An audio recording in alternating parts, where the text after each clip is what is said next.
पहले हम स्टार्ट करेंगे ईओक्यू यानी कि economic order quantity. How much quantity to be purchased in each order. Economic order quantity का मतलब वो ऑर्डर साइज जो हमारे लिए मोस्ट इकोनॉमिकल है। लेकिन मैं ना आपको इकोनॉमिक ऑर्डर क्वांटिटी करवाने से पहले इसका बेस बनाता हूं, आपको इसका कंसेप्ट समझाता हूं ये क्या है। देखिए सर, हमारे पास एक फैक्ट्री है और ये एक बंदा है जो रॉ मटेरियल सप्लायर है, ठीक है। हम लोग रॉ मटेरियल सप्लायर से रॉ मटेरियल परचेज करते हैं, रॉ मटेरियल हमारी फैक्ट्री में आ जाता है और इसके ऊपर हम एक प्रोसेस लगाते हैं। प्रोसेस लगाने के बाद हम फिनिश गुड्स बना देते हैं और फिर हम इस फिनिश गुड्स को सेल करते हैं। आप सभी जानते हैं कि बिजनेस ऐसे ही होता है, फैक्ट्री में ऐसे ही होता है। फैक्ट्री वाले पहले माल को परचेज करते हैं, यानी कि रॉ मटेरियल को परचेज करते हैं, एंड देन वो उसको मैन्युफैक्चरिंग करते हैं, एंड देन मैन्युफैक्चरिंग करने के बाद जो फिनिश गुड्स बनता है उसे सेल करते हैं। सर, मैं आपको यह समझाना चाह रहा हूं, जो चैप्टर हम पढ़ने वाले हैं वो हमारा परचेज ऑफ रॉ मटेरियल से कनेक्टेड है। यहां पर अभी हमें फिनिश गुड्स की सेल से कोई लेना देना नहीं है, या कितना फिनिश गुड्स मार्केट में हमें चाहिए, हमें इससे मतलब नहीं है। हमें कितना फिनिश गुड्स बनाना है, हमें इससे भी मतलब नहीं है। हमें मतलब है हमें रॉ मटेरियल कितना परचेज करना है। हमारे इस साल की फिनिश गुड्स की डिमांड को पूरा करने के लिए रॉ मटेरियल कितना रिक्वायर्ड है, ये हमारा टारगेट है। अब देखिए सर, मान लीजिए हमें एनुअल रिक्वायरमेंट ऑलरेडी क्वेश्चन में गिवन है और ये इस कंसेप्ट की अजम्पशन है कि हमें एनुअल रिक्वायरमेंट साल के शुरू में ही पता होती है। परचेज मैनेजर साल के शुरू में ही जानता है कि इस साल मुझे 25,000 किलोग्राम सामान मंगवाना है। लेकिन एक परचेज मैनेजर कंफ्यूज्ड क्यों है? सर, परचेज मैनेजर कंफ्यूज्ड इसलिए है कि वो ये तो जानता है कि मुझे 25,000 किलोग्राम सामान मंगवाना है, लेकिन वो कंफ्यूज्ड इस बात में है कि वो ये नहीं जानता कि वो एक बार में कितना सामान मंगवाए। मतलब उसके पास ढेरों ऑप्शन है। वो चाहे तो 25 के 25,000 किलोग्राम का सामान एक ही बार में मंगवा सकता है, वो चाहे तो 25,000 किलोग्राम 2 बार में मंगवा सकता है, 12,500 किलोग्राम, फिर जब वो खत्म हो जाए तो 12,500 किलोग्राम और मंगवा लेगा। या फिर वो 25,000 किलोग्राम 5 बार में भी मंगवा सकता है, 5,000 किलोग्राम मंगवाता रहेगा, फैक्ट्री में यूज होता रहेगा, जैसे ही खत्म हुआ करेगा वो और ऑर्डर कर दिया करेगा। देखिए सर, परचेज मैनेजर क्या सोच रहा है, ये जो रॉ मटेरियल है ये मैं 25,000 मुझे पूरे साल में मंगवाना है। रॉ मटेरियल जो है वो मुझे रॉ मटेरियल सप्लायर से पूरे साल में 25,000 किलोग्राम खरीदना है, लेकिन मैं एक बार में कितना मंगवाऊं वो इस बात को लेकर कंफ्यूज्ड है।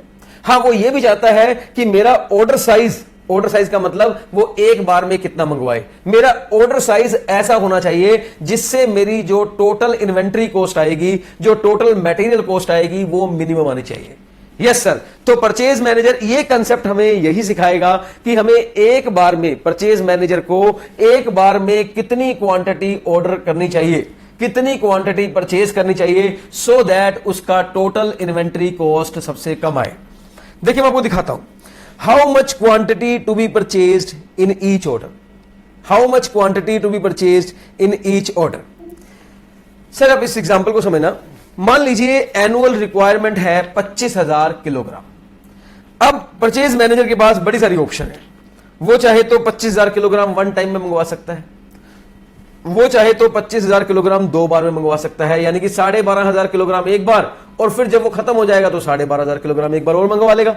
या वो चाहे तो 5,000 किलोग्राम भी 5 बार में मंगवा सकता है, या 2500 किलोग्राम 10 बार में मंगवा सकता है, 10 टाइम्स में मंगवा सकता है, या 1,000 किलोग्राम 25 टाइम मंगवा सकता है, वो 500 किलोग्राम भी मंगवा सकता है 50 टाइम में। There can be lot of options, उसके बाद बहुत सारी ऑप्शन है, लेकिन वो इन सब ऑप्शन में वो ऑप्शन चूज करना चाहता है जहां उसकी total inventory cost minimum level पर है, जहां उसकी total inventory cost minimum level पर है। किसी भी परचेज मैनेजर का टारगेट होता है कि वो सामान उतना ऑर्डर करे जिससे उसकी टोटल इन्वेंट्री कॉस्ट कम से कम आए। सर, मैं आपको थोड़ा बता दूं, total inventory cost is equal to what. Sir, total inventory cost के अंदर 3 तरह की कॉस्ट होती है।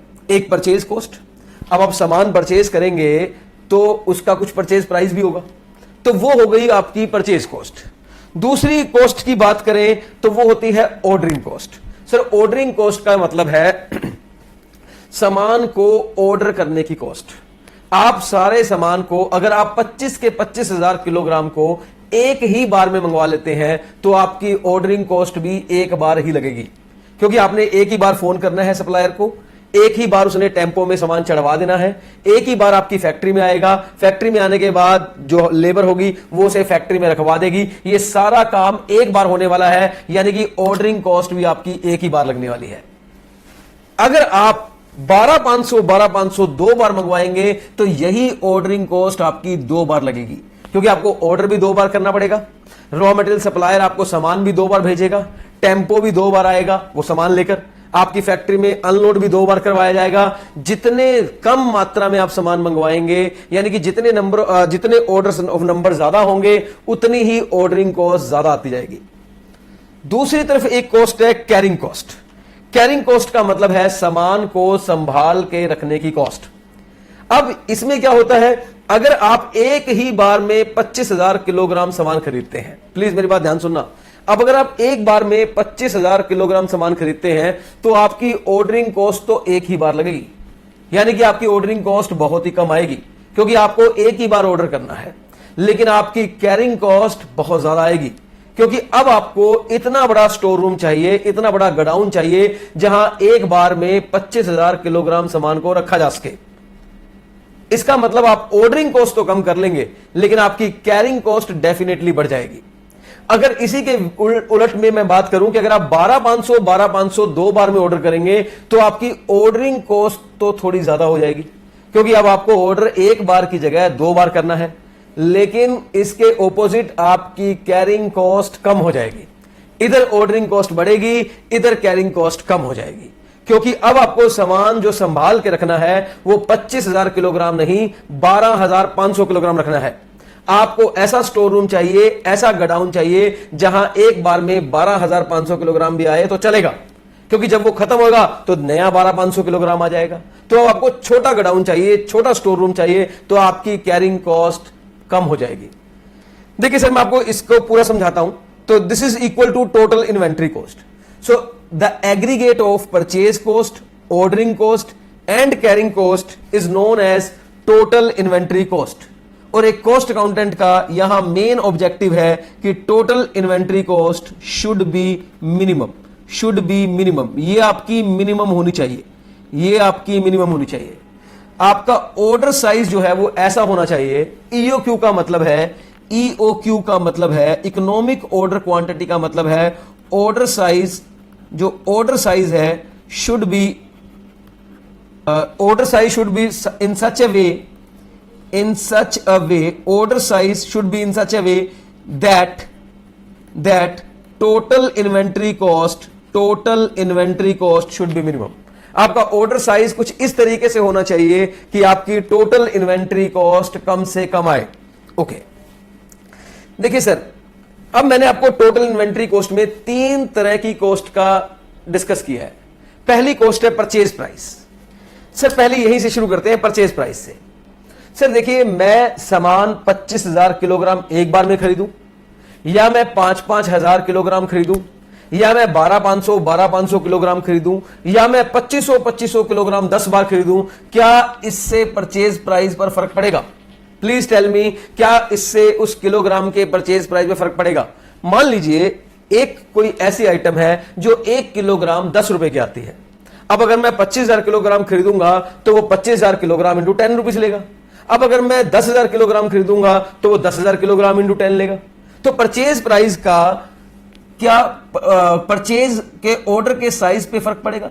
सर बिल्कुल पड़ सकता है, डेफिनेटली पड़ सकता है। सर बल्क डिस्काउंट, सर हो सकता है अगर आप 5-5 हजार किलोग्राम खरीदें तो वो आपको प्राइस थोड़ा ज्यादा लगाए, जबकि अगर आप एक बार में 25,000 किलोग्राम खरीदेंगे तो वो आपको प्राइस कम लगाएगा। बिल्कुल सही बात है।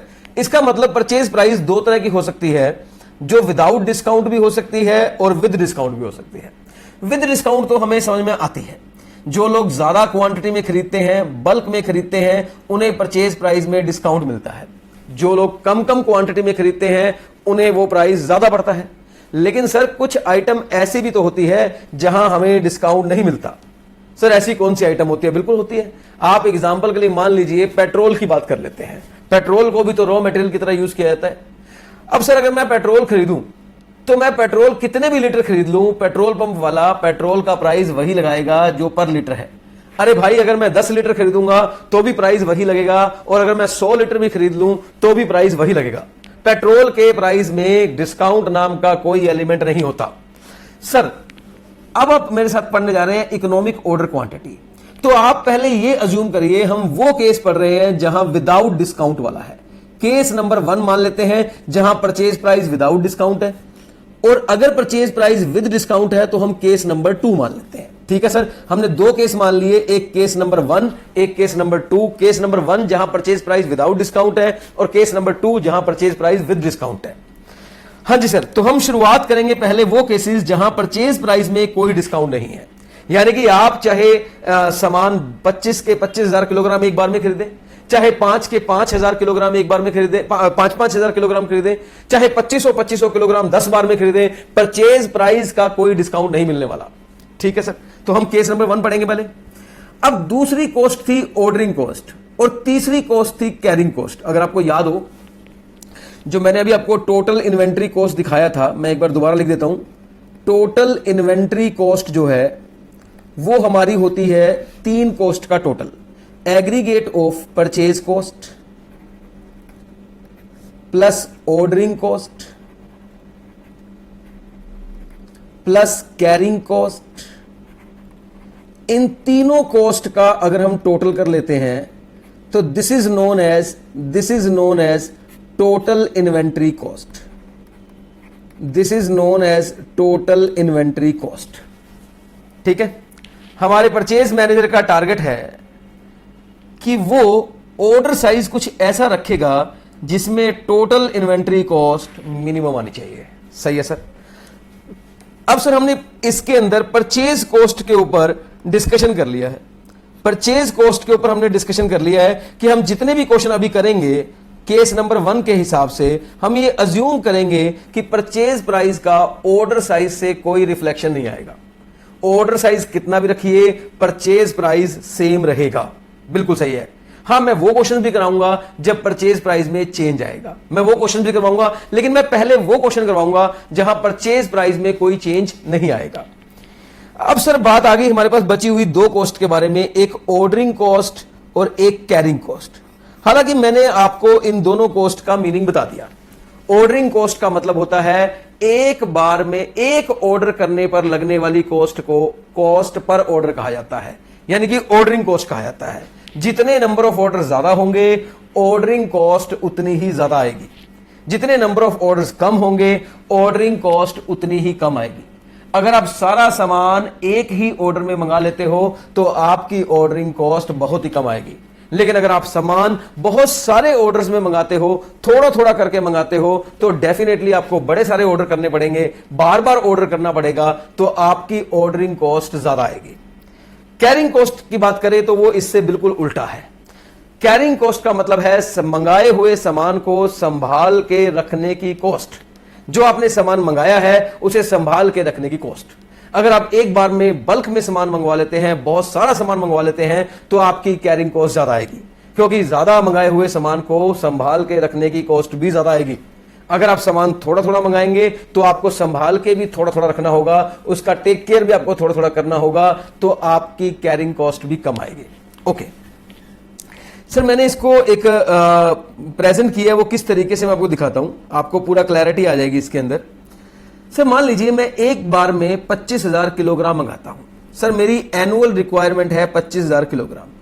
मेरी एनुअल रिक्वायरमेंट जो है वो 25,000 किलोग्राम है। ठीक है सर, और मैं ये 25,000 किलोग्राम सपोज करो 1 टाइम में मंगवाता हूं, तो सर मेरी ऑर्डरिंग कॉस्ट जो है वो बहुत ही कम आएगी। ऑर्डरिंग कॉस्ट लो है क्योंकि मुझे नंबर ऑफ ऑर्डर सिर्फ एक करना है। आप बताइए सर, आपको यहां पर नंबर ऑफ ऑर्डर कितने करने पड़ेंगे? नंबर ऑफ ऑर्डर सर, अगर आप एक ही बार में पूरा 25,000 किलो मंगाएंगे तो आपको एक ही करना पड़ेगा, लेकिन यहां पर मेरी कैरिंग कॉस्ट बहुत ज्यादा आएगी क्योंकि मुझे 25,000 किलोग्राम संभाल के रखना है। अब मैं बोलूं कि मैं एक बार में 12,500 किलोग्राम मंगाऊंगा, जब ये खत्म हो जाएगा तो 12,500 किलोग्राम फिर मंगा लूंगा। ऐसे में मेरी ऑर्डरिंग कॉस्ट जो है वो थोड़ी बढ़ जाएगी, क्योंकि अब मुझे एक ऑर्डर नहीं 2 ऑर्डर करने हैं, मेरी ऑर्डरिंग कॉस्ट थोड़ी सी इंक्रीज हो जाएगी। दूसरी तरफ मेरी कैरिंग कॉस्ट थोड़ी सी डिक्रीज हो जाएगी। क्यों? क्योंकि अब मुझे 12,500 किलोग्राम ही संभाल के रखना है। अब अगर मैं बात करूं कि मैं तो 5-5 हजार किलोग्राम मंगाऊंगा, यानी कि मैं टोटल पूरे साल में 5 ऑर्डर करूंगा।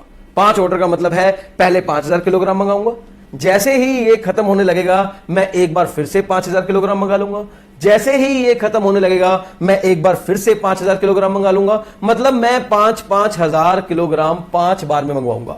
हाँ, मेरी एनुअल रिक्वायरमेंट 25,000 किलोग्राम ही है, मैं 25,000 किलोग्राम ही मंगाऊंगा, लेकिन इस बार मेरे ऑर्डर नंबर होंगे 5। तो देखिए सर, यहां नंबर ऑफ ऑर्डर 2 बन रहे हैं, यहां नंबर ऑफ ऑर्डर मेरे 5 बन रहे हैं।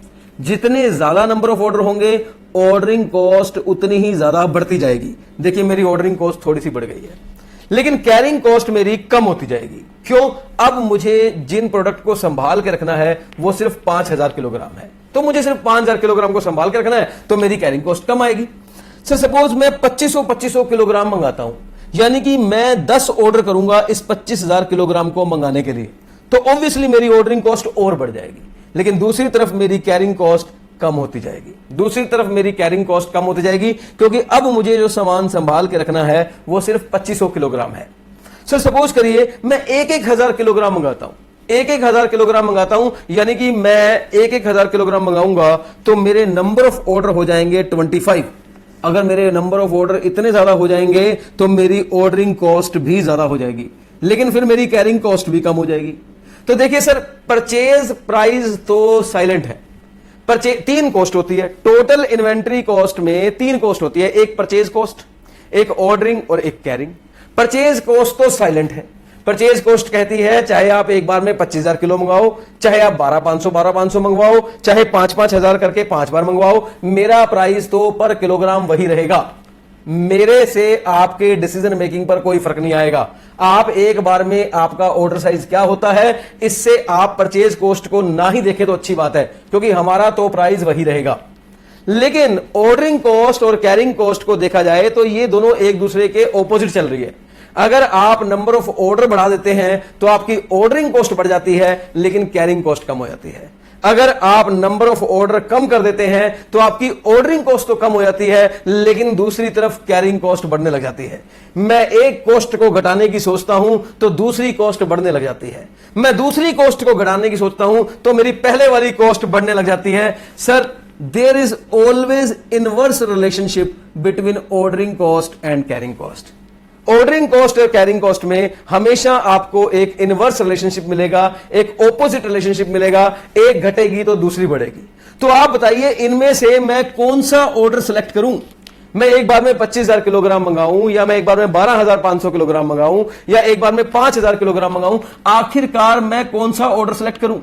सर, मैं वो ऑर्डर सेलेक्ट करूंगा जिस पर मेरी ऑर्डरिंग और कैरिंग कॉस्ट दोनों मिनिमम होंगी।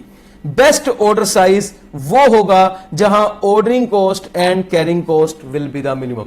This will be the ideal order size, this will be the economical order size, this will be the EOQ where ordering cost and carrying cost will be the minimum. Please tell me, आपको relationship of ordering cost and carrying cost is clear और not clear? I hope clear है। आगे चलते हैं। Sir, एक example लेते हैं। इस एग्जाम्पल में हम क्या करते हैं? इस एग्जाम्पल में हम ट्रायल करके देखते हैं। ट्रायल का मतलब मैं एक बार में 25,000 मंगवा के देख लेता हूं और मैं देख लेता हूं मेरी ऑर्डरिंग कॉस्ट कितनी आ रही है, कैरिंग कितनी आ रही है, परचेज कितनी आ रही है। मैं एक बार में 5-5 हजार किलोग्राम मंगवा के देख लेता हूं। इस तरीके से कुछ करके देखते हैं कौन सा बेस्ट ऑर्डर रहता है। कैसे पता लगेगा कहां पर जाके हमारी ऑर्डरिंग कॉस्ट और कैरिंग कॉस्ट सबसे कम आएगी, वो हम देख लेते हैं। सर, पहले आप एग्जाम्पल लिखिए मेरे साथ और इस एग्जाम्पल को अपने सामने रखना, क्योंकि जब मैं क्वेश्चन करूंगा तो इसकी जरूरत आपको बार बार पड़ेगी। एग्जाम्पल है एनुअल रिक्वायरमेंट 25,000 किलोग्राम। हमारे पूरे साल की एनुअल रिक्वायरमेंट है, पूरे साल की रिक्वायरमेंट है 25,000 किलोग्राम। हमें 25,000 किलोग्राम रॉ मटेरियल पूरे साल में सप्लायर से खरीदना है। एक किलोग्राम का जो प्राइस है वो 10 रुपए है, ₹10 पर केजी। और जो हमारी ऑर्डरिंग कॉस्ट है वो है ₹500 पर ऑर्डर। आप एक ऑर्डर करेंगे आपके 500 रुपए लग जाएंगे, आप एक और ऑर्डर करेंगे आपके एक बार फिर 500 रुपए लग जाएंगे। आप 4 ऑर्डर करेंगे आपके 2000 रुपए लग जाएंगे, 500 500 500 500 पर ऑर्डर आपका 500 रुपए का खर्चा फिक्स्ड है, आप ये समझ लीजिए। कैरिंग कॉस्ट है ₹1 पर केजी पर एनम। प्लीज इसे बड़े ध्यान सुनना। कैरिंग कॉस्ट का मतलब होता है मंगाए हुए गुड्स को संभाल के रखने की कॉस्ट। आप जितना भी सामान मंगवाएंगे ना, उसे संभालने में 1 किलोग्राम का 1 साल तक संभाल के रखने का आपका ₹1 खर्चा आएगा। कैरिंग कॉस्ट है ₹1 पर केजी पर एनम, मतलब 1 किलो सामान को संभालने की कीमत है, 1 किलो सामान को 1 साल तक संभाल के रखने की कीमत है ₹1। This is the carrying cost. Okay, आइए सर टोटल इन्वेंट्री कॉस्ट निकालते हैं। टोटल इन्वेंट्री कॉस्ट निकालते हैं और ट्रायल करके देखते हैं कि अगर एक बार में 25,000 किलोग्राम मंगा लिया जाए तो फिर हमारी टोटल इन्वेंट्री कॉस्ट कितनी आएगी।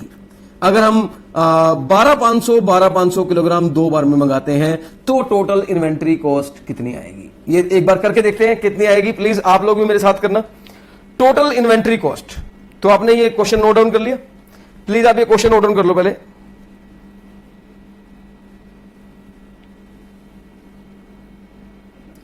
मैंने इस क्वेश्चन की पिक ले ली है क्योंकि मुझे यहां पे देखना पड़ेगा इस क्वेश्चन को बार बार। हाँ जी, तो आप आ जाइए मेरे साथ। टोटल इन्वेंट्री कॉस्ट इस तरीके से आप कॉलम बना लीजिए। सबसे पहले हम बात करेंगे परचेज कॉस्ट की। पहले हम लिखते हैं ऑर्डर साइज। ऑर्डर साइज हम एक बार में 25,000 किलोग्राम सामान मंगा के देखते हैं, या 12,500 2 बार में मंगा के देखेंगे, 5,000 किलोग्राम, 2,500 10 बार, या 1,000 25 बार। इसके ज्यादा भी ऑप्शन हो सकती है, इससे ज्यादा भी केसेस हो सकते हैं। 500 किलोग्राम मंगाया है हमने 50 बार, ये भी ऑप्शन हो सकती है। मैं तो सिर्फ ऐसे ही बीच में से सिलेक्ट किया है। मैं देखना चाहता हूं ordering cost and carrying cost या टोटल इन्वेंट्री कॉस्ट मेरी कहां पे मिनिमम आती है। सर सबसे पहले आप लीजिए परचेज कॉस्ट।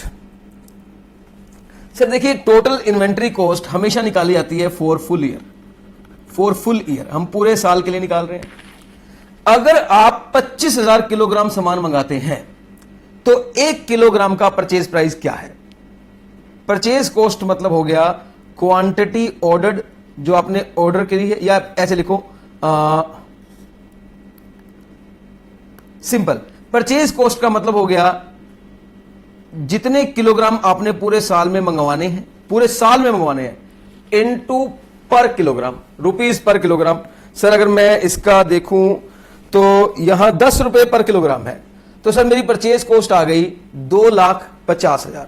मेरी परचेज कॉस्ट यहां पर आ गई 2,50,000। आई होप इट इज क्लियर। तो परचेज कॉस्ट मेरी यहां पर कितनी आ गई? 2,50,000। अब आप इसमें जोड़िए ऑर्डरिंग कॉस्ट। यस सर, तो ऑर्डरिंग कॉस्ट कैसे निकालेंगे पहले आप समझो। ऑर्डरिंग कॉस्ट क्या होती है? Number of order into cost per order. जितने नंबर ऑफ ऑर्डर किए आपने इनटू एक ऑर्डर की कीमत।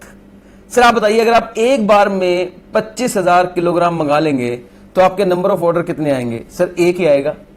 बिल्कुल सही है, ये बड़ा आसानी से आपने निकाल लिया कि अगर आप 25 के 25,000 किलोग्राम आप एक बार में मंगाएंगे तो आपको एक बार ऑर्डर करना पड़ेगा। लेकिन इसको फॉर्मूला बना दिया मैंने, annual consumption divided by order size.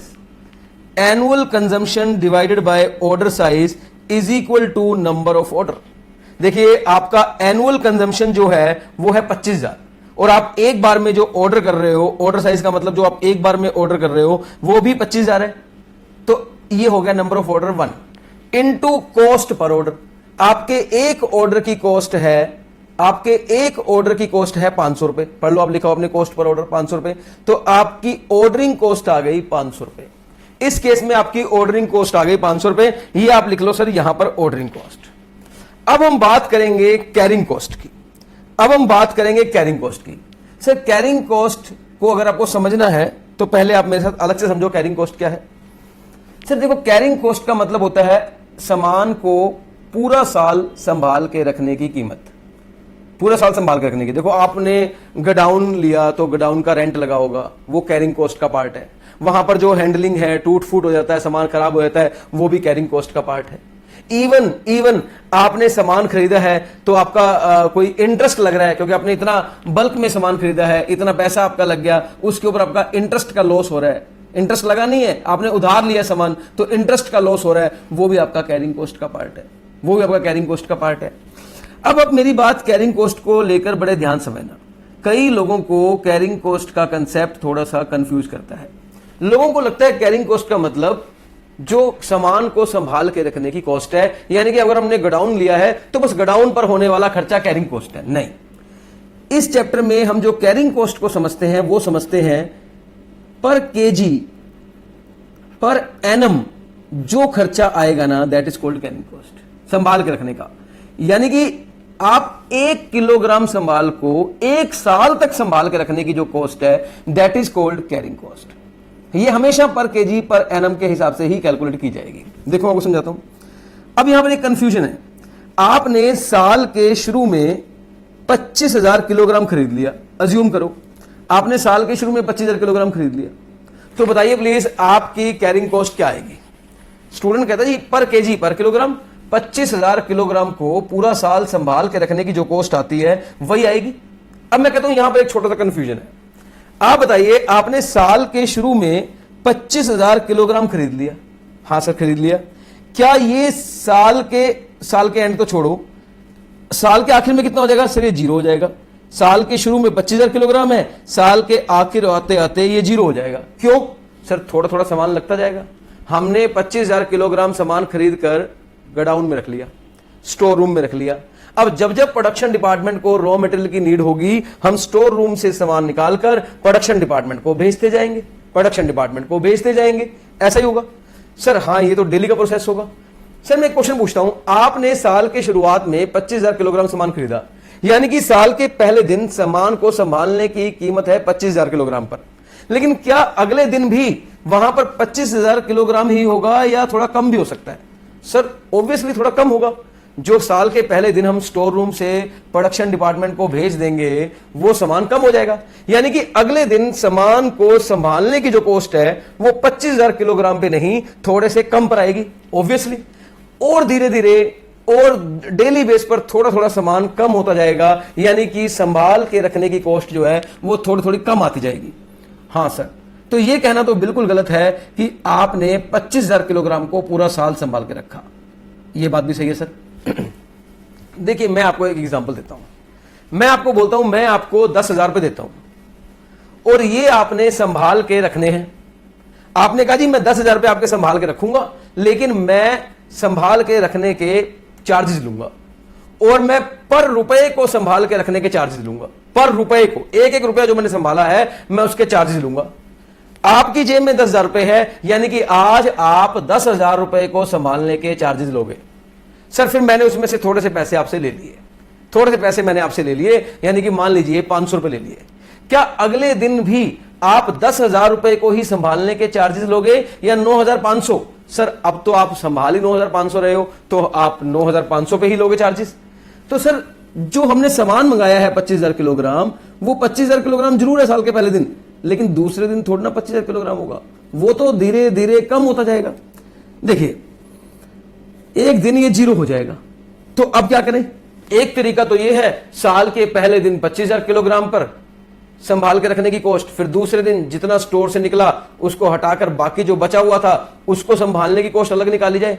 ओहो सर ऐसे 365 दिन की निकाली जाए? सर ये तो बहुत मुश्किल है, ये तो बहुत मुश्किल है। इससे बेटर तरीका यह है कि एक एवरेज स्टॉक मान लिया जाए जो साल में संभाला गया है। एवरेजली सामान कितना संभाला गया ये मान लिया जाए। साल के पहले दिन 25,000 किलोग्राम था, साल के आखिर दिन जीरो था। ना पूरा साल 25,000 को संभाला गया है, ना पूरा साल जीरो को संभाला गया है। बताइए क्या अज्यूम कर लें कि पूरे साल में कितने किलोग्राम को संभाल के रखा गया है? सर तरीका यह है, 25,000 पहले दिन, जीरो लास्ट दिन, डिवाइड बाय 2 कर दो, एवरेज स्टॉक आ जाएगा, यानी कि 12,500 किलोग्राम। हम ये मान लेते हैं कि पूरे साल 12,500 किलोग्राम को संभाल के रखा गया है, यानी कि जो पर केजी पर एनम की कॉस्ट निकाली जाएगी वो 12,500 किलोग्राम पे निकाली जाएगी। बिल्कुल सही। सर देखना, सर पहले अब मैं ये मानूंगा कि पूरा साल 12,500 किलोग्राम को संभाला गया है। अच्छा सर आपके पास पहले दिन 25,000 किलोग्राम था, फिर भी आप ये मानोगे कि पहले दिन भी 12,500 किलोग्राम संभाला गया है? बिल्कुल मैं यही मानूंगा।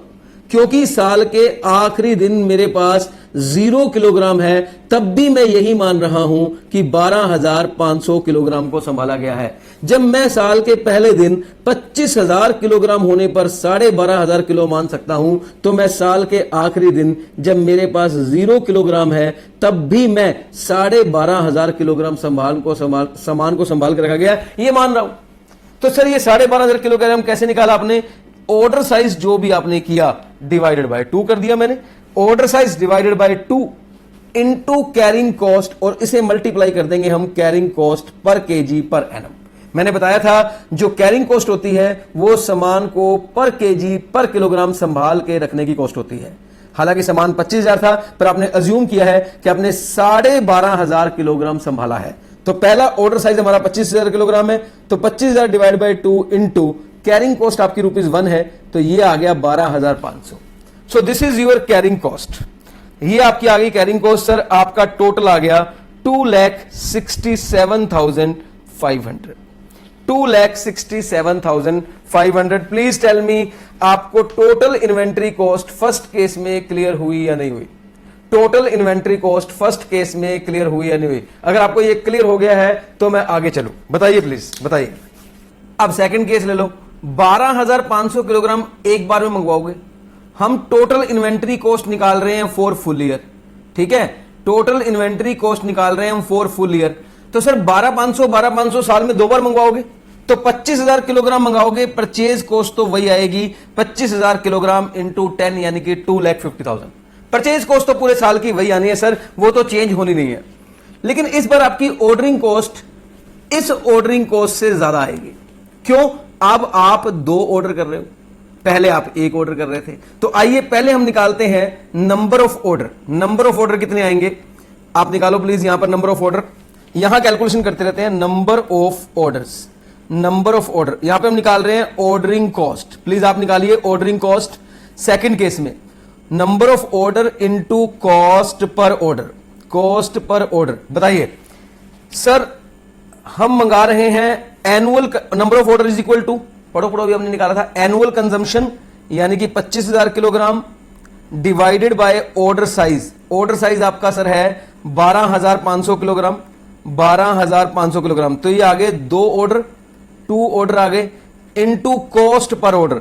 एक ऑर्डर की कीमत है 500 रुपए, तो आपकी ऑर्डरिंग कॉस्ट आ गई सर 1,000 रुपीज। तो ये आपकी ऑर्डरिंग कॉस्ट 1,000 आ गई। आप देख लो आपकी ऑर्डरिंग कॉस्ट बढ़ गई है, ऑर्डरिंग कॉस्ट बढ़ गई है, कैरिंग कॉस्ट कम हो जाएगी, क्योंकि अब आपको सामान जो संभाल के रखना है वो 12,500 किलोग्राम संभालना है। कैरिंग कॉस्ट कैसे निकालेंगे? आइए, carrying cost is equal to order size divided by 2। Divided by 2 क्यों किया? अब आपको क्लियर हो गया, क्योंकि हम जितना भी ऑर्डर एक बार में मंगाते हैं हम उतना पूरा साल संभाल के नहीं रखते हैं, वो कम होता रहता है। इसलिए हम एवरेज लेते हैं डिवाइड बाय 2 करके। Divided by 2 into carrying cost, into carrying cost per KG per annum, per KG per annum.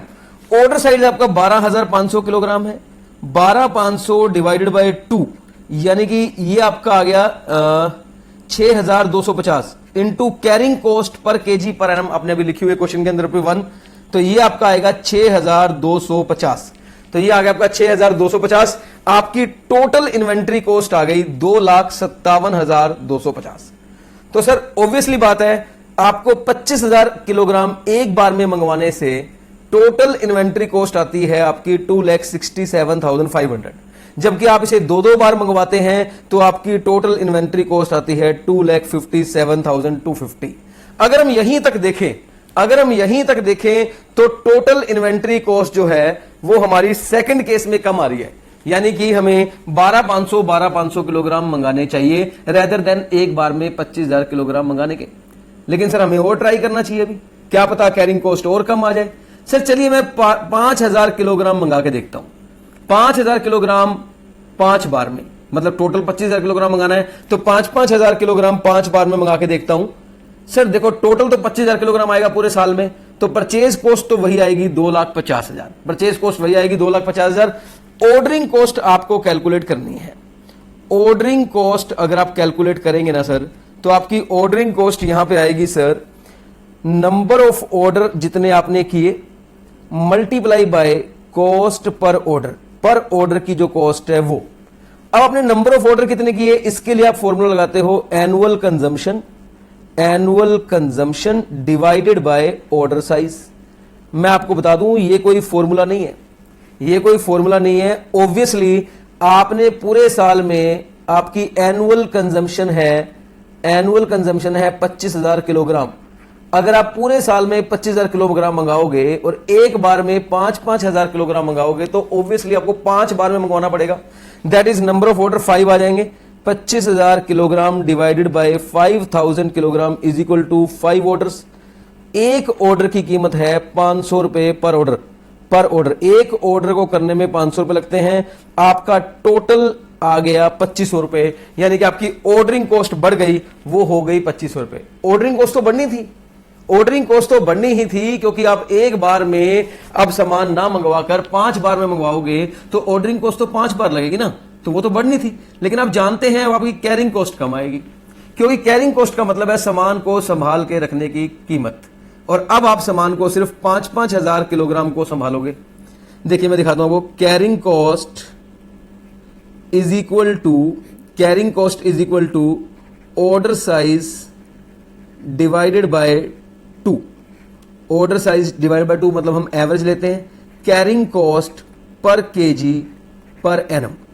तो सर आपका ऑर्डर साइज 5,000 है, डिवाइडेड बाय 2 करेंगे तो ये आपका आएगा 2500 into carrying cost per KG per annum 1 रुपया है, क्वेश्चन में गिवन है। आपकी कैरिंग कॉस्ट आ गई 2500 रुपए। इस बार आपकी ऑर्डरिंग कॉस्ट भी 2500 है और आपकी कैरिंग कॉस्ट भी 2500 है, यानी कि आपकी टोटल कॉस्ट आ गई 2,55,000। वाओ, इसका मतलब आपको 5,000 किलोग्राम मंगा के देखने चाहिए, इससे आपकी टोटल इन्वेंट्री कॉस्ट और कम आ रही है। This is the total inventory cost. हाँ जी सर, क्लियर हुआ है नहीं हुआ? चलिए सर, अगर आप 2500 किलोग्राम मंगाएंगे तो फिर क्या होगा, अभी और कम आएगी या नहीं आएगी, ये भी देख लेते हैं। 2500 मंगाएंगे तो भी आपकी परचेज कॉस्ट तो 2.5 लाख ही रहेगी, क्योंकि आप 10 बार मंगवाएंगे वो वही रहेगी। हमने बात कर चुके हैं, परचेज कॉस्ट में कोई डिफरेंस नहीं आएगा। ऑर्डरिंग कॉस्ट की बात करें तो अब आपकी ऑर्डरिंग कॉस्ट बहुत ज्यादा आने वाली है, क्योंकि अब आपके नंबर ऑफ ऑर्डर 10 होने वाले हैं। वो कैसे हुए, प्लीज आप लोग बिल्कुल वैसे करना जैसे मैं कर रहा हूं। मुझे मालूम है आपको करते करते आइडिया आ गया कि नंबर ऑफ ऑर्डर निकालने तो बिल्कुल आसान है, बड़ा उसके लिए इतनी सारी मेहनत क्यों की जाए। सर इतनी ही मेहनत करनी है तभी आपको समझ में आएगा। इजी लगने वाली चीज इजी नहीं होती, ध्यान से समझना। Number of orders into cost per order, number of order is equal to, sir ये होती है annual consumption divided by order size. कितना है सर, एनुअल कंजम्पशन हमारी 25,000 किलोग्राम है और इस बार ऑर्डर साइज हमारा 2500 किलोग्राम है, तो 10 ऑर्डर पर ईयर हो जाएंगे। एक ऑर्डर की कीमत 500 रुपए है, तो यानी कि 5,000 रुपए हमारी ऑर्डरिंग कॉस्ट आ गई। तो 5,000 रुपए हमारी ऑर्डरिंग कॉस्ट आ गई। दूसरी तरफ अगर हम बात करें कैरिंग कॉस्ट की, अब अगर हम कैरिंग कॉस्ट की बात करें तो सर कैरिंग कॉस्ट का फॉर्मूला होता है order size divided by 2 into carrying cost per KG per annum. Sir order size इस बार हमारा 2500 किलोग्राम है, डिवाइडेड बाय 2 यानी कि 1250 रुपए आपका कैरिंग कॉस्ट, सामान को संभाल के रखते हो 1250 किलोग्राम को, इंटू ₹1 यानी कि 1250 रुपए आ जाएगी। अब आपकी टोटल इन्वेंट्री कॉस्ट आ रही है 2,56,250। ओ माई गॉड, अब तो carrying cost, total inventory cost दोबारा बढ़ गई। जैसे जैसे हम सामान ज्यादा मंगवा रहे थे वो कम होती जा रही थी, lots of number of order ज्यादा थे वो कम होती जा रही थी, लेकिन जब ये वाला आया तो वो वापस बढ़ गई, यानी कि 255 से कम होने की जगह वो इंक्रीज कर गई। पहले तो 267 थी, थोड़ी कम हो गई 257, हमें लगा और कम सामान मंगवाते हैं 255, और कम मंगवाए तो वो बढ़ गई। इसका मतलब ये जरूरी नहीं है कि ये हमेशा कम ही होती जाएगी, ये बढ़ भी जाएगी, ये बढ़ सकती है, क्योंकि इस बार आपकी ऑर्डरिंग कॉस्ट कुछ ज्यादा ही बढ़ रही है। चलो 1,000 पर और ट्राई कर लेते हैं। सर ऑर्डर 1,000 अगर सामान है तो जरूर आपने 25 ऑर्डर किए होंगे, तभी 25,000 सामान आएगा। परचेज कॉस्ट तो वही आएगी 2,50,000। तो ऑर्डरिंग कॉस्ट आपकी आ जाएगी, अगर मैं बात करूं ऑर्डरिंग कॉस्ट की, तो आपकी ऑर्डरिंग कॉस्ट बनेगी number of orders number of orders into cost per order. Number of order आपका होता है annual consumption divided by order size. Number of annual consumption आपकी 25,000 किलोग्राम है और ऑर्डर साइज आपका 1,000 किलोग्राम है। नंबर ऑफ ऑर्डर आ गया आपके 25 ऑर्डर। एक ऑर्डर की कीमत 500 रुपए है, ये आपका आ गया 12,500 रुपए। ओहो, ऑर्डरिंग कॉस्ट तो बहुत ज्यादा आ गई है, 12,500। अब अगर मैं कैरिंग कॉस्ट की बात करूं, कैरिंग कॉस्ट की बात करूं तो सर इसका फॉर्मूला होता है order size divided by 2 into carrying cost per KG per annum. Order size हमारे पास है 1,000 किलोग्राम डिवाइडेड बाय 2 यानी कि 500 किलोग्राम इनटू ₹1 यानी कि 500 रुपए। 500 रुपए आ गया और ये आपकी टोटल आ गई 2,67,500। 2,67,000 ये और बढ़ गई है। यानी कि अगर मैं सिर्फ इसी टेबल को देखूं तो ये ऑर्डर सबसे बेस्ट ऑर्डर है। अगर मैं इसी टेबल को देखूं तो ये ऑर्डर सबसे बेस्ट ऑर्डर है। पर क्या ये गारंटी है ये सबसे मिनिमम ऑर्डर है? क्या ये गारंटी है ये सबसे मिनिमम है? क्या ये गारंटी है कि ऑर्डरिंग कॉस्ट और कैरिंग कॉस्ट सबसे मिनिमम लेवल पर है? मैंने बहुत सारी ऑप्शन स्किप भी तो कर दी। मैंने सामान को एक बार में मंगाया, 2 बार में मंगवाया, 4 बार में तो मंगवा के देखा ही नहीं, सीधा 5 बार में मंगवाया है।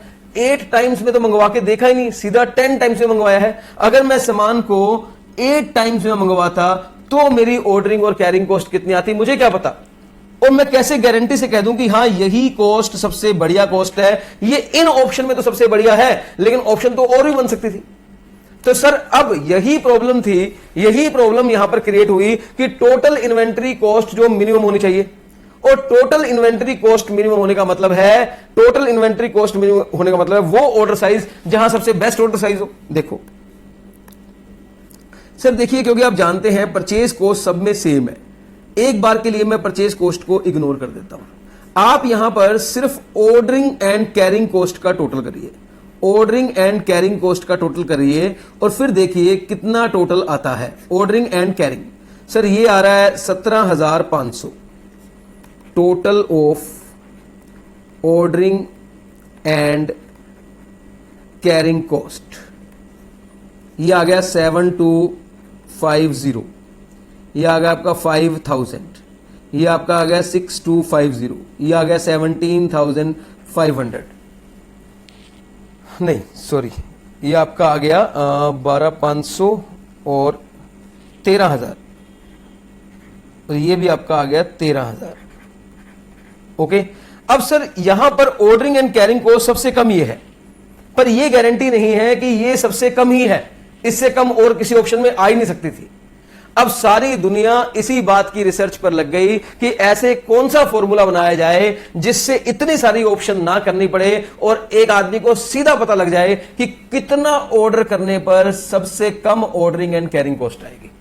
यस प्लीज ध्यान सुनिए, सारी दुनिया इस बात की रिसर्च में लग गई कि ऐसे कैसे किया जाए, ऐसा कौन सा फॉर्मूला बनाया जाए जिसके अप्लाई करने पर यह पता लग सके कि अगर ये वाला ऑर्डर साइज किया जाए तो ऑर्डरिंग एंड कैरिंग हमेशा सबसे कम आएगी। आप उसके बाद कोई भी ऑप्शन चूज करके देख लो, उसके अलावा ऑर्डरिंग एंड कैरिंग कॉस्ट का टोटल ज्यादा ही आएगा, उससे कम नहीं आ सकता। मतलब वो जो टोटल फॉर्मूला से आएगा वो सबसे मिनिमम होना चाहिए। और जब सारी दुनिया इसके रिसर्च में लग गई, जब सारी दुनिया इसके रिसर्च में लग गई, वो बेस्ट ऑर्डर साइज क्या होगा जहां पर ordering and carrying cost will be the minimum. जब सारी दुनिया इसके रिसर्च में लग गई तो ईयर 1913 में F.W. Harris introduce the formula to compute EOQ. एक F.W. हैरिस था जिसने ये फॉर्मूला बनाया कि मैंने एक फॉर्मूला डेवलप किया है, मैंने एक मेथड डेवलप किया है जिससे आपको मैं ये बता सकता हूं कि एक बार में कितने किलोग्राम मंगाना चाहिए और उस पर जो आने वाली ऑर्डरिंग एंड कैरिंग कॉस्ट होगी वो मिनिमम होगी। आप उसके अलावा कोई भी ऑप्शन चूज कर लेना, आपकी ऑर्डरिंग एंड कैरिंग कॉस्ट हमेशा ही ज्यादा होगी। आपकी ऑर्डरिंग एंड कैरिंग कॉस्ट ये मेरे फॉर्मूले से अगर आप निकालेंगे तो ऑर्डरिंग एंड कैरिंग कॉस्ट हमेशा ही कम आएगी, सबसे मिनिमम आएगी। F.W. Harris, engineer, management scientist, patent attorney holder F.W. Harris, ये भाई साहब थे F.W. हैरिस जिन्होंने ये फॉर्मूला निकाला। ये सब बाहर के लोग होते हैं, अंग्रेज ही होते हैं। हमारे इंडिया में गुप्ता, वर्मा, शर्मा, ये लोग इतनी मेहनत नहीं करते। ये कहते हैं जी हमें बड़े सारे काम है, हमें हमारी जिंदगी चलाने के लिए और बड़े सारे काम है, भला इन रिसर्चों के चक्कर में हम क्यों पड़े। तो इन्हीं भाई साहब ने रिसर्च करी 1913 में, और इन्होंने कहा कि मेरे पास एक फॉर्मूला है, उस फॉर्मूले को नाम दिया उन्होंने economic order quantity. Economic order quantity का मतलब वो ऑर्डर साइज जो बेस्ट होगा, जो बेस्ट इकोनॉमिकल होगा, जो सबसे कम खर्चीला होगा, यानी कि जिस पर ordering cost and carrying cost सबसे कम आएगी, वो ऑर्डर साइज। और सर इन्होंने बताया square root of 2AO divide by C। अब A का मतलब क्या है, O का मतलब क्या है, C का मतलब क्या है, ये सब मैं डिफाइन करूंगा। इन्होंने बताया अगर square root of 2AO divide by C का स्क्वायर रूट किया जाए तो जो किलोग्राम निकल के आएगा या जो यूनिट निकल के आएंगे वो आपको वन टाइम में ऑर्डर करने चाहिए। वन टाइम मतलब उतने उतने ईच ऑर्डर में करने चाहिए, उतनी उतनी क्वांटिटी आपको ईच ऑर्डर में करनी चाहिए। That is called economic order quantity. Please tell me, आपको economic order quantity is clear और not clear? The formula of economic order quantity again लिख रहा हूं, 2AO डिवाइड बाय C। अभी क्वेश्चन किया था हमने, मैं आपको दिखाता हूं। A represent for annual consumption, आप भी लिख लो एनुअल कंजम्पशन। 2 तो 2 होता है, वो तो न्यूमेरिकल है। A का मतलब है एनुअल कंजम्पशन, O का मतलब है ordering cost per order, ordering cost per order. एक ऑर्डर करने पर जो कॉस्ट आती है ना, that is called ordering cost. हमारे एग्जांपल में 500 रुपए। C है carrying cost per KG per annum, carrying cost per KG per annum.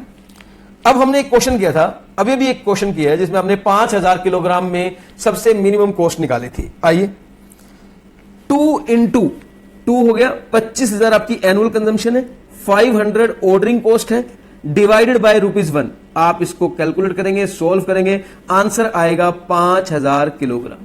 यानी कि आपका इकोनॉमिक ऑर्डर क्वांटिटी आ गया 5000 किलोग्राम। यानी कि आपको 25,000 किलोग्राम मंगाने जो हैं वो 5,000 किलोग्राम मंगाने चाहिए। वो परचेज मैनेजर की समस्या थी इस क्वेश्चन कंसेप्ट के शुरू में, how much quantity to be order in each order, how much quantity to be purchased in each order.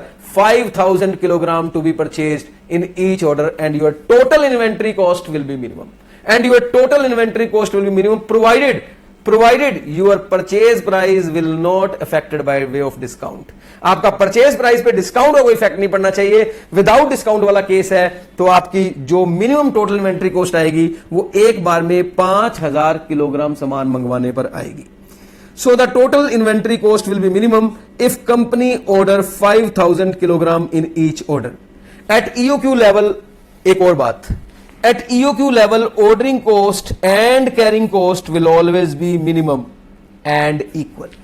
Minimum and equal। मैं दिखाता हूं आपको क्वेश्चन वो वाला जो क्वेश्चन हमने किया था। देखिए इस ऑर्डर को इन्होंने बोला बेस्ट ऑर्डर है, और यहां पर हमारी ordering cost and carrying cost ना लीस्ट है, इन दोनों का टोटल जो है वो ना सबसे कम है, बल्कि ऑर्डरिंग एंड कैरिंग कॉस्ट दोनों इक्वल भी है।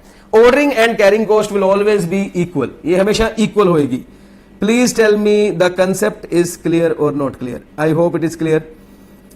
हाँ जी, तो ये आपको समझ में आ गया। आइए अब हम करेंगे ईओक्यू के कुछ प्रैक्टिकल क्वेश्चंस। ईओक्यू के कुछ प्रैक्टिकल क्वेश्चंस करेंगे। आज की क्लास में हम 2-3 प्रैक्टिकल क्वेश्चन कर लेते हैं, सो दैट हमारा एक कॉन्फिडेंस आ जाए। एक कंसेप्ट हमने कर लिया, 2-3 क्वेश्चन भी हो जाएंगे तो और ज्यादा क्लैरिटी हमें आ जाएगी। एक काम करता हूं, क्वेश्चन शुरू करवाने से पहले मैं आपको दिखा देता हूं कि क्वेश्चन कहां है मेरे पास। हां जी, आपके पास नोट्स होंगे। ये रहा हमारे पास मटेरियल कॉस्ट का चैप्टर। ये चैप्टर में शुरुआत में सारी थ्योरी है, ये अभी हमें नहीं पढ़नी है, आप छोड़ दो इस सबको। इस चैप्टर जहां पे खत्म होता है ना, चैप्टर जहां पे हमारा खत्म होएगा वहां पे प्रैक्टिकल क्वेश्चंस है, वहां पे प्रैक्टिकल क्वेश्चंस है। ये रहे practical questions, cost accounting material practical question. तो आप अपने नोट्स में ये ओपन करके रखो, आप यहां से देखो और मैं आपको करवाता हूं साथ साथ क्वेश्चन। मेरे पास अपने नोट्स है, मैं उसमें से देखूंगा। एक क्वेश्चन मैं आपको पढ़ देता हूं। From the following figures calculate the economic order quantity for ABC limited. आपको इकोनॉमिक ऑर्डर क्वांटिटी निकालनी है। Annual requirement of material 1,20,000 units, kilogram की जगह यूनिट्स लिखा हुआ है, कोई इशू नहीं है। Cost of placing one order ₹80, यानी कि एक ऑर्डर प्लेस करने की जो कॉस्ट है वो 80 रुपीज है। कॉस्ट पर यूनिट 1.50, यानी कि this is the purchase price, this is the purchase price ₹150। Cost of carrying inventory, यानी कि carrying cost 20% per annum of purchase price. याद रखना, carrying cost generally purchase price का ही परसेंटेज होता है। कैरिंग कॉस्ट दो तरीके से दी हो सकती है, या तो सीधा अमाउंट दिया हुआ है तब तो कोई इशू नहीं है, लेकिन कभी कभी कैरिंग कॉस्ट परचेज प्राइस का परसेंटेज भी गिवन होता है। Normally carrying cost purchase price का परसेंटेज होता है, तो जो भी परचेज प्राइस है उसका 20% जो है वो कैरिंग कॉस्ट बन जाएगा। तो आपको निकालना है calculate the economic order quantity. Relevant figure कौन सी है? 1,20,000 आपका एनुअल रिक्वायरमेंट है, यानी कि फॉर्मूले के हिसाब से ये आपका ए बन गया और ये आपका ओ बन गया। ये इन दोनों को करेंगे तो आप सी बन जाएगा। अच्छा, मैं आपको बोलूंगा इस क्वेश्चन में दो चीजें निकालो। एक आप निकालो फाइंड आउट वन, आप निकालो ईओक्यू, ठीक है। एंड नंबर 2 आप निकालो टोटल इन्वेंट्री कॉस्ट। दोनों निकाल के दिखाओ आप मुझे ईओक्यू कैसे निकलेगा, और उस ईओक्यू में जो ऑर्डर साइज होगा ना, उस ऑर्डर साइज के हिसाब से हमारी टोटल इन्वेंट्री कॉस्ट क्या आएगी। तो करिए प्लीज पहला क्वेश्चन, मैं करूं आपके साथ। आइए मैं करता हूं। तो मैं इस क्वेश्चन को नोट कर लेता हूं, मेरे पास अभी बुक है नहीं राइट नाउ, तो मैं इसके एक पिक क्लिक कर लेता हूं। बस मुझे और कुछ नहीं चाहिए, मैं पिक में से देख के करवा दूंगा, आपको कोई इशू नहीं है। आप भी आराम से करिए मेरे साथ। हाँ जी, क्वेश्चन नंबर 1 आ जाइए। बिल्कुल तरीके से करेंगे, सिंपल वे से। सबसे पहले बताइए इस क्वेश्चन में ए कितना है, यानी कि annual consumption. Sir annual consumption है 1,20,000 यूनिट्स, सही है। ओ कितना है, यानी कि ordering cost per order, sir ₹80। सी कितना है, सर सी है कैरिंग कॉस्ट, जो कि है परचेज प्राइस का 20%। परचेज प्राइस जो है वो ₹1.50 है, उसका 20% अगर हम कैलकुलेट करते हैं तो वो आता है 30 पैसे, यानी कि 0.30। अब क्या करना है, अब आपको ईओक्यू निकालना है। लगा दो FW हैरिस का फॉर्मूला, हैरिस भाई ने जो फॉर्मूला बनाया था वो लगा दो। हैरिस भाई कहता है square root of 2AO divide by C। Okay, 2A मतलब 1,20,000, O मतलब 80 एंड C मतलब 0.30। इसको कैलकुलेट किया तो आपका आंसर आ गया 8,000 यूनिट्स, यानी कि EOQ is 8,000 unit. Please tell me, आप सबसे पहले मुझे बताइए कि आपको टोटल कंजम्पशन आपकी 1,20,000 यूनिट है, लेकिन FW हैरिस के फॉर्मूले की मदद से अब आप हर बार में कितना कितना यूनिट्स मंगाएंगे? क्या आप एक बार में 1,20,000 पूरे मंगाएंगे या 8,8 हजार करके मंगवाएंगे? सर हम 8,000 करके मंगवाएंगे। मेरी गारंटी है अगर आप 8,000 करके मंगवाएंगे तो आपकी टोटल इन्वेंट्री कॉस्ट मिनिमम आएगी। आइए दिखाता हूं। ये 2 कैलकुलेशन मैं आपसे और करवा रहा हूं। यहां पर 2 कैलकुलेशन। एक कैलकुलेशन है number of orders to be placed in a year. मैं चाहता हूं ये कैलकुलेशन आप यहीं पे कर लें, सो दैट जब हम टोटल इन्वेंटरी कॉस्ट निकालें तो हमें इजी हो जाए। सर देखिए, number of order to be placed in a year का फॉर्मूला होता है annual consumption divided by order size. हालांकि मैंने यहां पे ईओक्यू लिख दिया बिकॉज मैंने इस क्वेश्चन में ईओक्यू निकाला है, तो मैं ईओक्यू लिख सकता हूं। मेरा ऑर्डर साइज इस क्वेश्चन में 8,000 यूनिट ही है। सर डिफरेंस होता है ऑर्डर साइज में और ईओक्यू में, छोटा सा डिफरेंस है। ऑर्डर साइज का मतलब आप एक बार में कितना सामान मंगाएंगे, ईओक्यू का मतलब यही होता है कि आप एक बार में कितना सामान मंगाएंगे। लेकिन ऑर्डर साइज और ईओक्यू में डिफरेंस यह है कि ऑर्डर साइज तो हर बार अलग हो सकता है, ईओक्यू तो आपने फॉर्मूले से निकाला है जो कहता है कि आपको एक बार में इतना ही सामान मंगाना है, इससे आपका टोटल इन्वेंटरी कॉस्ट मिनिमम आएगा। तो ये आपका ऑर्डर साइज भी है, ये आपका ईओक्यू भी है। लेकिन अगर आपका टोटल इन्वेंटरी कॉस्ट ज्यादा आता है और अगर आप कोई और सामान मंगाते हो, वो फॉर्मूला आप यूज नहीं करते, अपनी मर्जी से कोई और यूनिट्स मंगाते हो कम ज्यादा, तो वो भी आपका ऑर्डर साइज है। वो ईओक्यू तो नहीं है लेकिन वो ऑर्डर साइज जरूर है। तो ईओक्यू लिख देते हैं, annual consumption divided bye EOQ. एक ही बात है, 1,20,000 पूरे साल में आपको मंगवाना है। आपका ईओक्यू है 8,000, आपके नंबर ऑफ ऑर्डर आ गए 15 ऑर्डर्स पर ईयर। आपको एक साल में 15 ऑर्डर्स करने पड़ेंगे। एक और कैलकुलेशन हम कर लेते हैं, हालांकि उस कैलकुलेशन का कोई यूज नहीं है लेकिन समझने के लिए है। Time gap between 2 orders, 2 orders के बीच में कितना गैप है। देखिए सर, आपको एक साल में 15 ऑर्डर करने हैं तो सर मोटा मोटा आपका जो ऑर्डर है, अगर ये एग्जैक्ट 12 ऑर्डर आते ना, एग्जैक्ट 12, तो आप बोलते हर महीने में एक order, time gap between 2 order हो गया 1 मंथ। लेकिन ये 15 है तो यानी कि एक महीने से थोड़ा कम आएगा। अगर डेज में निकालना हो तो तरीका है 365 divide by number of orders. 365 divide by number of orders, इसका आंसर आ रहा है 24 डेज अप्रोक्स। इसका मतलब है आपको अप्रोक्सीमेटली हर 24 दिन के बाद एक ऑर्डर करना होता है। अप्रोक्सीमेटली आपको हर 24 दिन के बाद एक ऑर्डर करना होता है। That is time gap between 2 orders. आइए मैं इस क्वेश्चन की करता हूं total inventory cost. Sir total inventory cost कैसे निकालते हैं? Purchase cost. सर परचेज, आप याद रखना, टोटल इन्वेंट्री कॉस्ट हमेशा फॉर फुल ईयर निकाला जाता है। परचेज कॉस्ट आपकी आ गई 1,20,000 यूनिट्स है, एक यूनिट है 1.5 रुपए की, तो आपकी परचेज कॉस्ट आ गई 1,80,000। Ordering cost, sir ordering cost is equal to number of orders into cost per order. Ordering cost per order, अब आपको नंबर ऑफ ऑर्डर पता है यानी कि 15 है, फिर भी मैंने इसमें लिख के दिखा दिया। 1,20,000 डिवाइड बाय 8,000, ये 15 आ गया, इंटू 80, ये आपकी आ गई ऑर्डरिंग कॉस्ट 1,200 रुपए। अब आप निकालिए कैरिंग कॉस्ट। कैरिंग कॉस्ट आप जानते हैं EOQ डिवाइड बाय 2 या ऑर्डर साइज डिवाइड बाय 2। जितना आप एक बार में मंगाते हैं डिवाइड बाय 2 संभाल के रखते हैं, क्योंकि हम एवरेज मानते हैं, संभाल के रखा है, into carrying cost per unit per annum आपने निकाला है 0.30। तो सर आपका EOQ है 8,000, आप एक बार में सामान मंगाते हो 8,000 डिवाइड बाय 2 इंटू 0.30, ये भी आ गया आपका 12,000।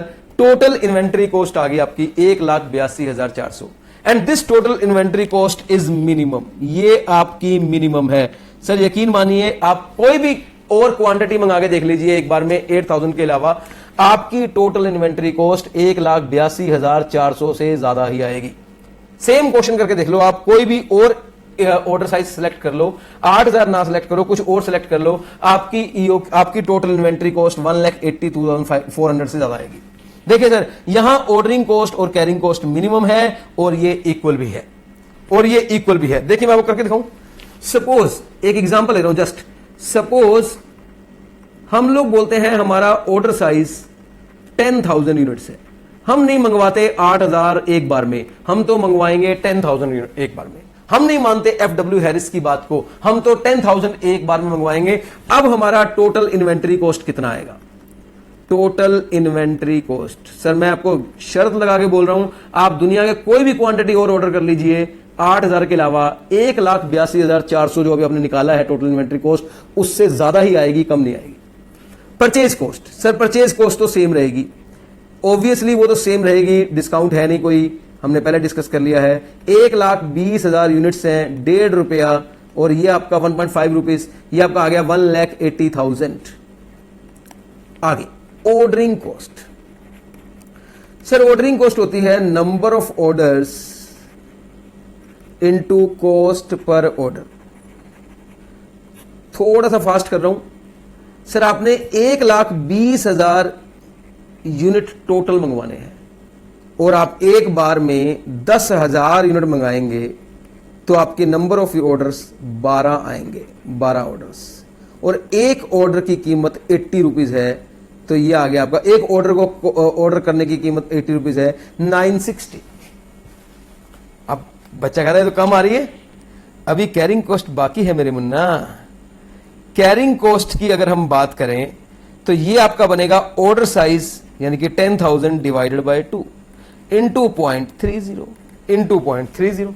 मैं कैलकुलेटर पे कर लेता हूं, आप भी कर लो साथ साथ। हम कैसे करें सर, हमारे पास तो कैलकुलेटर ही नहीं है, पता ही था। 10,000 डिवाइडेड बाय 2 इंटू 0.30, 1,500 रुपए, 1,500 रुपए, ये आपकी आ गई टोटल इन्वेंट्री कॉस्ट, और ये आपकी बन गई सर 1,80,000 प्लस 960 प्लस 1,500, एक minute, 1,80,000 plus 960 plus 1,500, 1,82,460, 60 rupees extra cost.